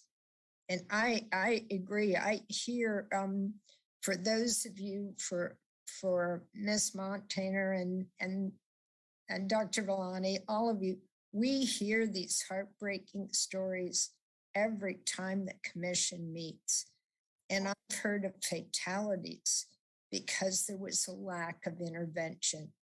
And I hear you, and I've entertained putting in the outpatient commitment myself, just so that you all could bring your experiences so that we could get more engagement in how do we solve this dilemma and interrupt the deterioration and the eventual decline of individuals and families. It's heartbreaking. I hear you, but that's what I've heard through the years as well. One of the things with the conversations and the efforts of Delegate Young and Senator is that those of you who are coming to the commission may have heard some, and Dr. Teperani, you've heard some of the other side, the people who were complaining or were concerned about the psychiatric deterioration. It seems as though when it gets to the legislature, they have a loud voice.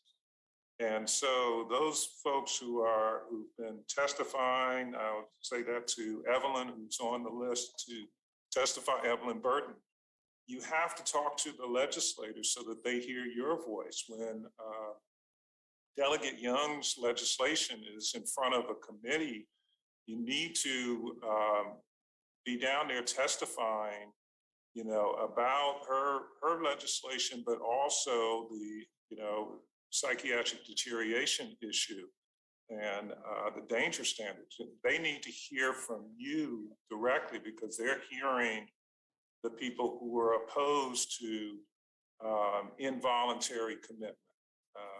That, some of it is the resource issue that the senator says, but for the most part, the people who are driving it, they are opposed to involuntary commitment. They think that, you're taking away people's liberty. Even though these are individuals who would not be able to sign a contract, they would not be able to, get a license for heavy equipment. There are a number of liberties that have been taken away from them already, but they're saying, look, no, this is, putting them in an institution against their will. And so you need to say, well, but they really cannot take care of themselves. And, and give them the stories that you all have been, telling us. That's where, it's gonna, we've recommended AOT in previous, and we've asked the health department to take a look at, and I know that they talked and tried to come up with a compromise, regulation. It doesn't go as far as what you, I know Evelyn and some of the people who've spoken here, doesn't go as far as where you would want it to go. But, that's the challenge that we have. And I know some didn't even want to see it in regulation. They want to see it in statute because of the fact that the interpretation and will people pay attention to regulatory language versus statutory language. So, I appreciate, your testimony. And like Senator Ecker said, we've been hearing these stories. We know that they're out there, and we know that it is a real challenge if you have adult family members, even children, but particularly an adult family member, because they're supposed to be competent, at least the way the government looks at them, is that they're competent, even though they're not. So I saw Liz Montier has her hand up again. Wanted to add, there's a theory out there when somebody's struggling with serious, I don't mean to say that addiction, there's no question, is a very serious issue that a lot of people are grappling with. But the notion of you got to let them hit bottom, or the notion of tough love or something along those lines. The reality is there is no bottom in serious mental illness because there's no mental capacity. And the notion that my son, we have been fortunate enough with double FaceTime watching of the medications twice a day, every day, like it's a religion. That's the only way we are keeping him halfway in this world. If those medicine disappeared, he would be psychotic within 3 days. And it's just the scariest thing to live with on a day-to-day basis. And I can't say it enough. And how can all the other states in the country, for the most part, have figured this out? Why is it that Maryland isn't there yet? I just find it unbelievable to me. I agree. I am just constantly awed by it. So believe me, I will be showing up and be there. Thank you. Please do. And then I think you need your voices in front of the legislature when they're debating this, because unfortunately, a lot of the legislators are hearing more from the people who are opposed to any, involuntary commitment. They're just opposed to it. And they can have a lot of reasons, and some of them, they're concerned. And like Dr. Tipirani said, you can put protections in so that, I'm not trying to get my sister, committed so I can take the inheritance, So the protections can be put in place, but you need to be able to get down there to the legislature, because I think they're hearing one side of the issue loudly and not hearing the stories of people who are suffering from this. May I say one thing? I appreciate that, and I will be happy to do that. I want to say something, though, about what Senator Eckhart said, about the shortage of people who work in mental health. This is a circular argument. If you're trying to work, when Carrie, I don't know how, Carrie Chow, yes. Chow, that's horrible. Your people have someone there who is dangerous. You think you're going to be able to continue to staff? And then, so this is circular. And it really needs to be acknowledged is that we would not expect anybody else to, have that to go to a work situation where that was the case. So I want the people who work with those who have severe and persistent mental illness to have a reasonable work life as well. So that's really unfortunate and wrong. I think that's a very good point, to talk about it from the standpoint, not just as family members, but what is the impact on those in the profession? They'll quit. They quit. And having the need, we already have that shortage and the need. So thank you. Let me ask Patricia Solak, who has been patiently awaiting, if she wants to comment as well. Yes, and I appreciate the opportunity to be here. And before I do my own testimony, I'd like to comment on your statements about Marianne Thompson. Marianne. The NCAA. Yes. She did submit a letter. Okay. And if you see at the bottom of that letter as a contact person and CC, my name is listed there as well. So I just wanted to kind of like validate that this is true, that they presented testimony. But right now, thank you for allowing me to be here. I have worked in Maryland as a mental health provider. I hope I can give the other side of the story. I hope I can present the suffering of mentally ill people who go untreated and end up in local jails. That's my perspective. Having worked years, over 40 years in correctional systems, I retired from Montgomery County as the mental health director. I came back to live in Annapolis. This is where I live. I was asked if I could direct mental health services for the Anne Arundel Detention Center, which I do. And the reason I came back is because I hope before I die, I see a change in Maryland in the way that the mentally ill are treated. I hope to see that something will finally, I've testified many times before in front of the legislature, and I agree. There's just something that is preventing any progress. And I've trained statewide, local wide, in many correctional systems on mental health issues. And it's embarrassing when they tell you, oh, you're from Maryland, never mind. So I hope that this gets somewhere, and that when we talk about it's going to burden a system, it's going to burden the mental health system in Maryland if we allow for people to be certified when they're in the process of deterioration. I invite everybody to see who is impacted as well: families, victims, community, the local jails, the correctional system, legal system. Everybody is impacted when people are not kind of like intervened at the proper stage.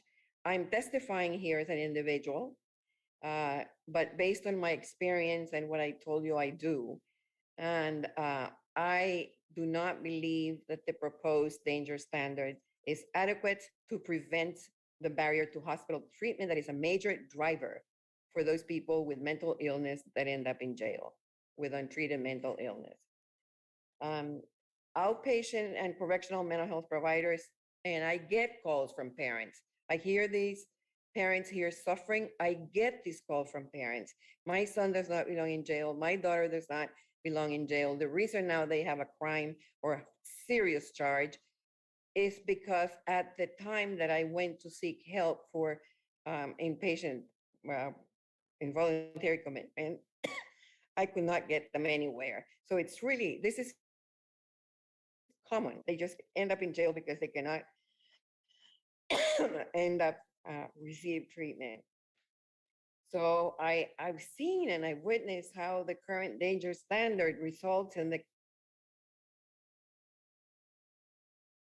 callous disregard of untreated psychotic decompensation. I believe judgment is impaired by delusions that torment them. But we do not admit responsibility for placing obstacles to treatment while they are decompensating. I believe we do place obstacles to treatment with this narrow criteria for hospitalization. Once incarcerated, this is part of the impact. Once incarcerated, those who refuse treatment and deteriorate, but do not meet that danger standard, oftentimes are held in restrictive housing as the only way to ensure safety of themselves or others.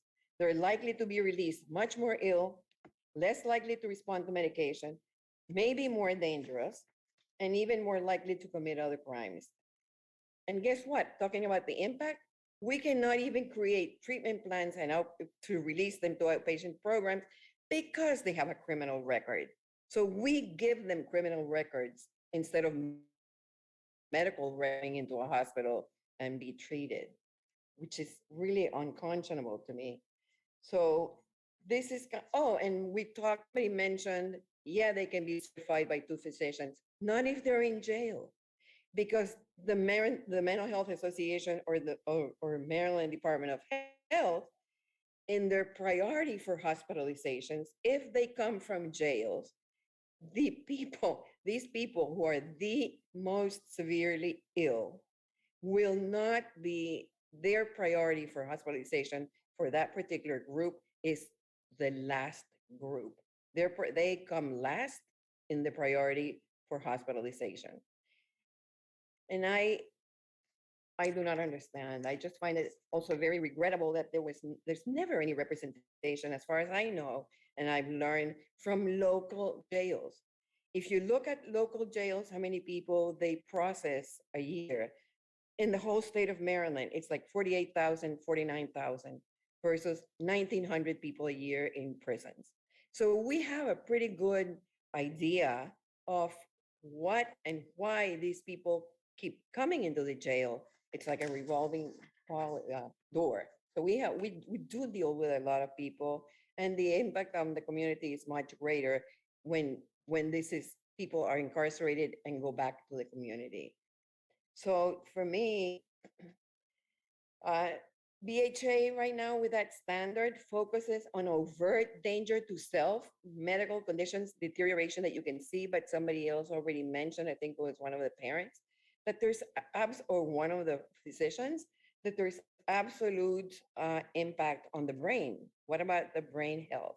I mean, the life expectancy for a person with chronic psychosis is significantly reduced. So my recommendation is what's been said, that psychiatric, to include psychiatric decompensation or deterioration in that danger standard. And this thing about imminent danger is the most short-sighted statement, kind of like not understanding cause and effect. Does it mean that somebody has to have a knife to their neck to be able to be at that moment certified? Does it mean that we are going to go and do something to that person who went psychotic and shot people at schools and many people died with many victims? Because before, only because the mother or the caretaker said they stopped taking their medication, we couldn't do anything about it. So where is the point when we want to intervene? I think that it's kind of like, I think what people have to think of cause and effect. No medication, they're going to commit crimes because their judgment is impaired, and then they end up in jail. We give them criminal records instead of clinical records, and it's really unconscionable. That imminent danger must be removed from the standard, and danger is evidence. Well, thank you. Thank you very much, and we appreciate your. And again, when the legislature meets on this, it's something to, make sure that they hear your voice as well, particularly from the local jail standpoint. We have representation at the state prison. We do run a jail also, probably the largest single jail in the state. So we have that perspective from the state perspective as well, because Maryland is the only state that actually runs a local jail, which is another issue completely. We should give the jail back to the city, but they won't take it. We know that. So appreciate that.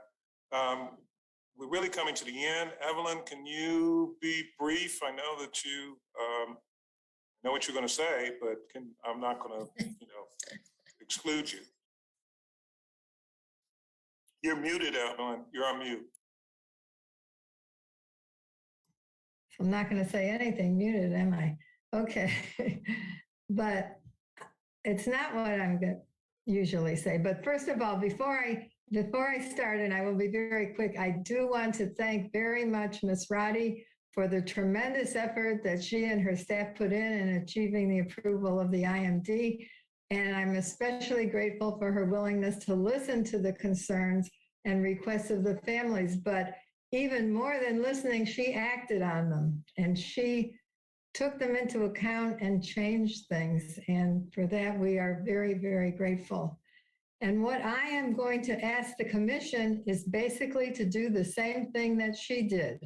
You've been very patient, and you've listened to family after family, provider, policeman, all sorts of people, and heard the problems.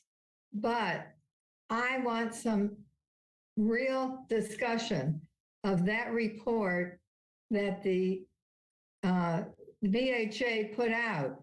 The report the commission put out had no comments on it. We don't know. Do you accept it word for word? Do you think it should be revised? Where's the commission's recommendation? Where's the commission's action? And the administration, if they're going to be doing regulations, then maybe the commission wants to recommend to the governor whether those regulations should be changed any from what VHA is proposing. So, we go to the legislature, but we're coming to you to try and do action from the administrative side. And I've almost sort of come to the conclusion that maybe it is too hard to get it through the legislature at this point. Maybe we do need regulations. But if that's the case, the commission ought to be able to have a session a public meeting session, which the public act recommend or requires that there be public discussion. There was no discussion at all on what does the individual commission members think about the report of BHA, and do they want to recommend any changes? And so that's what I would like to see at the next meeting, frankly. The families want an answer. What does each commission member think of that report? And do they think it needs any changes? All right, Evelyn. Thank you. I think we could talk about that. And, we will see with the next commission meeting. Thank you. Thank you. Okay, any of the commission members have any last comments? As we're now a little over time, but any commission member want to comment before we wrap up?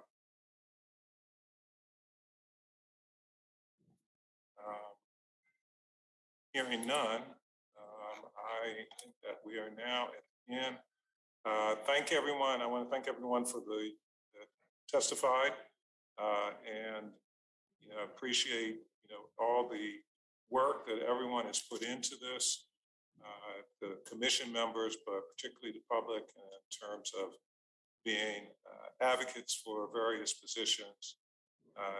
Thank you again for participating, and we'll let everyone know when the next meeting will be. We haven't scheduled it yet. Hopefully we can get back to in-person meetings, and hope to be able to do so in the not so distant future. So thank you again. Good evening all.